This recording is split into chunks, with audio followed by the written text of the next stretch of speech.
Hello, Admiral Thrawn here, making yet another roster preview video for the upcoming mod Age of Petty Kings. Now, this here I'm going to be showcasing the Dornish rosters. So, yeah, let's jump right into it. No, I think you've already heard the spiel long enough for the introduction, so yeah. The Dornish rosters are very different from the Andal rosters, in that mostly because they lack, with one exception obviously, they lack a major sort of center spear wall formation and all. Instead, they're much more cavalry focused, much more skirmish focused, and much more sort of light professional infantry focused. I'd say they're very different from the Andal rosters, and also we'll go in more detail. First off, they do have quote-unquote levies, such as these Martell levies here, but basically they're much more professional. These here are professional troops that are basically maintained by the Lord, so they're much more expensive, but also much more effective than just sort of the random guys with the spears that the Andal and First Men factions have. In fact, these sort of professional troops sort of permeate most Dornish armies. They also they have archers and all, sort of nothing too new there. But they have these guys are longbowmen, so these guys have a very good range on most people. Not quite as good as the First Men longbowmen, but still very effective. Let's put up a wall of stakes there. Apart from that, the Dornish also have some AOR units and all. That means area of recruitment, which is basically a sort of a faction-specific unit that can only be recruited in one space, or a couple spaces. Specifically, the Martells of Sunspear, they have these here Sunspear Guards. They basically are the one sort of spear wall formation in Dorne. That's because the Martells, they're salty Dornish, which means they live on the coastline, which is much more like the rest of Westeros in terms of like farms and stuff and small folk and whatnot.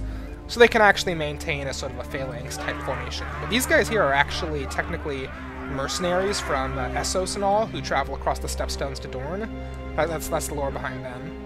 But yeah, so the Martells, let's just quickly set this up and start the battle so I can start showing off some of the other Dornish troops here. And finally, the Dornish, they have some of the best cavalry in Westeros. In fact, I would say that on the whole, their faction is the best cavalry faction by far.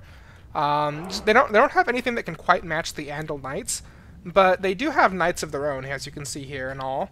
Less heavily armored, but still quite powerful.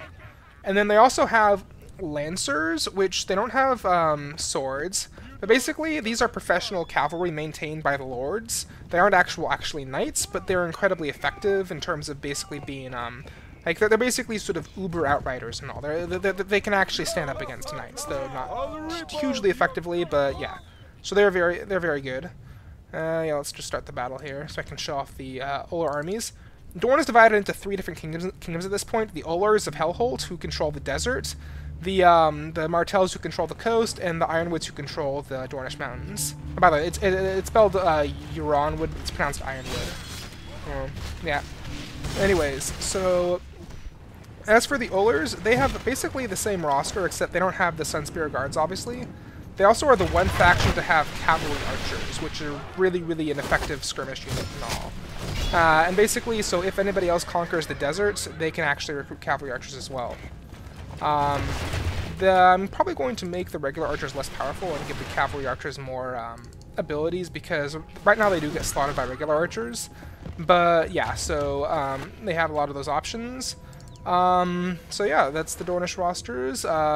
Very light, very skirmish-oriented, but at the same time, if used effectively, very powerful. I would say probably not for beginners because it's hard to use them right, but if you can get the hang of them, they can basically dominate almost anything.